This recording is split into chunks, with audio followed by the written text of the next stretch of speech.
This is the top 5 meta loadouts in Modern Warfare 3. All these loadouts are going to be really easy to use, really simple, and honestly, they're going to be the most efficient weapons to use overall. So we're going to start out with the Striker. Throwing the Sonic Suppressor S for being undetectable by the radar, bullet velocity, and damage range at the cost of aim walking status, sprint to fire speed, and recoil control. Now, if you don't like this, we can actually choose the alternative of the Shadow Strike Suppressor S if you don't want any cons. You'll still be undetectable by the radar, but the only thing is, you won't get the bullet velocity and damage range. I don't really recommend the Monolithic Suppressor or anything like this just because it already has low recoil, and you don't want to compromise your damage range with any of these other ones. So the Sonic Suppressor S is just the overall best choice. Throwing the Striker Recon Long Barrel for bullet velocity and range, and aiming out of sway at the cost of hip fire and attack stance spread, sprint to fire speed, and aim walking speed. Now the beautiful thing about this is with this entire loadout, I am going to be taking care of these cons. So it doesn't really matter that these cons are here for now. I see some people using this Striker Elite Long Barrel. The only downside to that is it doesn't give much bullet velocity and range the way this does. And this does give aiming out of sway.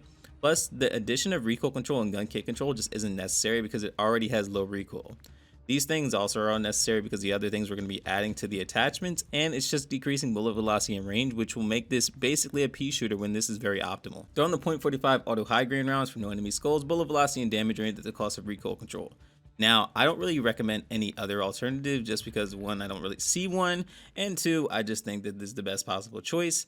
You do get a reduction of recoil control, but it's something you won't notice because, like I said, this thing has very low recoil as it is. 60 round drum. Now, this one's kind of personal preference.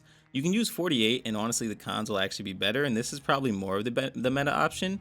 But I like using 60 round drum just as many bullets as possible, and I don't really see too much of a difference with this class setup. So if you want to use 48 or if you want to use 60, completely fine, whichever one you choose. And last but not least is no stock. This helps with aim down sight speed, sprint to fire speed, aim walking speed, and hip fire attack stance spread. Now, the difference between this loadout and say like a class setup in Warzone is in Warzone I use the RB Critalis Assault stock, which helps with gun kick control, aim down sight speed, and sprint to fire speed. And with this gun already having low recoil, you don't really need the addition of gun kick control, but it is something I like having overall for Warzone. Now with multiplayer, I don't think it's as essential because it already does have low recoil as it is, and it doesn't really take as many bullets to kill. So you're going to have the low recoil in the initial amount of bullets, and then it may start jumping after maybe the 10th or 11th shot, but I don't really think it's necessary. So I'm going to show you both with no stock and the RB Critalis. So I put on one plate just because that's the general idea of what the health is going to be like. So you guys see, it doesn't have much recoil. Even at long range, it's not that bad. I think that you'll have enough time to actually get the job done, and the ADS is actually pretty quick. So it's completely up to you whether you choose to use no stock or not, but I will show you what the Critalis actually looks like. So with the Critalis, it actually, as you guys see, has significantly less recoil. It's actually a whole lot easier to control the recoil. So some people may opt towards the RB Critalis, but you do get a little bit less of the perks that you would get with the no stock. So it's something that you have to weigh your options on. So with all these said and done, if you guys want to screenshot this class setup, feel free. But if you don't want to use the RB Critalis Assault stock, then the no stock is, in my opinion, just as good. And this is the first class for the meta loadout. Second class is the Rival 9, and there are not going to be many modifications for this just because this is honestly the best setup that I can possibly make. They're on the L4R flash hider for muzzle flash concealment, recoil control, gun kick control at the cost of aim down sight speed. I don't really recommend any other one just because, one, I like having a flash hider. I don't really like my flash showing up when you're actually shooting. Plus, these ones are also pretty good, but when you're shooting and this flash in the way, it's like you might as well just keep the L4R flash hider. That's just my opinion. 9mm high grain rounds kind of make this the gun that it is. It increases bullet velocity and damage range at the cost of recoil control, but you're not even going to notice the recoil control because the other attachments we're going to have on there. I don't really recommend any other attachments just because it's not really optimal. Maybe bullet velocity, but this increases bullet velocity more than the bullet velocity perk. So, you honestly might as well just keep the high grain rounds and sacrifice a little bit more recoil control that we're going to compensate later on. Go on the 40 round mag. Now for multiplayer, I don't recommend 50 just because the cons are way too high. It's something I actually notice more than anything else. I think 40 is the sweet spot. If you want to use 50, then feel free, but you're going to be losing more gunfights to sprint to fire speed. Now for recoil control, I throw on the Rival Vice Assault Grip for gun kick control, firing aim stability, and recoil control at the cost of aiming out of sway.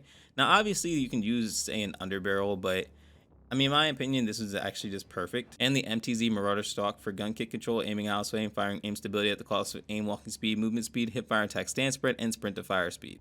The end result is this beautifully OP SMG. I mean, I can't hit the super long range shots just because I have a little bit of stick drift, but the short and medium range engagements, which are actually going to mainly be in, are just way too easy in my opinion. It just doesn't take much effort. So this is something that I would highly recommend, especially for competitive players. If you guys want to play competitive, you guys want to sweat in multiplayer, it doesn't really matter what you guys do. This is a go-to class setup, and I think you guys will do a fantastic job. Now, I will show you guys one more thing. I did mention if you guys wanted to use this setup, you could, but if you wanted to take off the rival assault grip, you can throw on the Brune heavy support grip for gun kick control, aiming out sway, horizontal recoil, and firing aim stability. And then this will be the end product right here. It's something that really doesn't move, and in my opinion is absolutely ridiculous. Now, like I said, I have stick drift, so the long range engagements, no matter what I do, are just gonna be tough for me. But for someone who doesn't have stick drift, it's just gonna be very, very easy. And in my opinion, this does actually do a pretty good job. Like, the recoil kind of is not there, but it's completely personal preference. Whatever you guys want to use, feel free. I said I wasn't even going to change this class setup, but if you guys want to use this class setup instead of the initial one, feel free, and you're going to have even less recoil. I just think that the one with the rival vice, rival vice assault grip is just more optimal. Next is the best assault rifle in the game, and that is the Holger 5.56. They're on the VT7 Spirit fire suppressor for being undetectable by radar, recoil control, bullet velocity, and damage range at the cost of aim down sight speed, aim walking steadiness, and sprint to fire speed. They're on the 5.56 NATO high grain rounds for bullet velocity and damage range at the cost of recoil control, which you will not notice. 40 round mag, I mean, this is just as high as it'll go, so this is the best choice, and it doesn't really hurt with the cons. RB Idle assault stock for recoil control and gun kick control at the cost of aim down sight speed, and Mark III reflector. Mark III reflector is personal preference, but honestly, this is just so easy to use. It doesn't take much effort, and in my opinion, it's better than the MCW. Now, I know there's gonna be some people that are trying to go to war with me with this, but here's the thing: this weapon got banned in competitive, and the MCW didn't. So, which one do you honestly think is better? If you guys want to copy this class setup down, or if you guys want to screenshot it, feel free. This is honestly one of the best choices you can make. For my snipers out here, you know I have to hook you guys up with the longbow. They're on the FSS OV laser for aiming stability, aim down sight speed, and sprint to fire speed at the cost of laser being visible in ADS, not a big deal. They're on the X10 Phantom 5 hand stop for sprint to fire speed, aim down sight speed, vertical recoil, and gun kick control at the cost of hip fire and tack stand spread and horizontal recoil, which is not a big deal. 7.62 high grain rounds for bullet velocity and damage range at the cost of some recoil control, which you won't notice. This will make it so you don't get as many hit markers, so make sure you guys have this on there. 10 round mag for aim down sight speed, sprint to fire speed, aim walking speed, and reload quickness. You don't need 30 bullets with this gun, but if you guys want to use it, feel free. I just think this is the better overall choice. Last but not least, no stock for sprint to fire speed, movement speed, aim walking speed, and aim down sight speed at the cost of recoil control, aiming out sway, flinch resistance, and hip fire spread. This weapon is genuinely amazing because it doesn't really take much effort to actually use.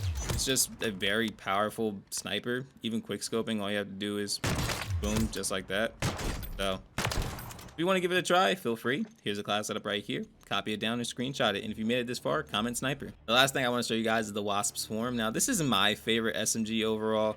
I just wanted to give you guys variety, but this, for pubs at least, is absolutely phenomenal. Start out with the Sonic Suppressor S for being undetectable by radar, bullet velocity and damage range at the cost of aim walking steadiness, sprint to fire speed, and recoil control. They're on the Wasp and Reckless 90 long barrel for bullet velocity and range, aiming out of sway, gun kick control, and recoil control at the cost of aim down sight speed, hip fire attack stand spread, aim walking speed, and sprint to fire speed. They're on the Brune heavy support grip for gun kick control, aiming out of sway, horizontal recoil, and firing aim stability at the cost of aim down sight speed and vertical recoil. 100 round drum. Now, I know some people are going to want to use the 50. Trust me, you might as well use the 100. The cons are not that bad. Like, the only difference is the reload quickness, so you might as well put on the 100. You might as well have as many bullets as possible to wipe as many people out as possible and have a great time. The last thing is the FSS Rampage 7 tactical for aim down sight speed, aiming out sway, firing aim stability at the cost of aim walking speed and movement speed. This thing is absolutely busted and very easy to use. As you guys see, the enemy gets melted very quickly. The only downside is long range, you're just not going to do that well. If you only burst fire, you'll probably be alright, but you're most likely going to be dead by the time you burst fire. But the short and medium ranges are just absolutely amazing, and this is the best possible Wasp Swarm class, and this is the top 5 meta loadouts in Modern Warfare 3. So if this helped you out so far, let me know in the comment section down below. If you made it to end this video, comment meta, and I'm going to shout some of you guys out and give some of you guys some COD points.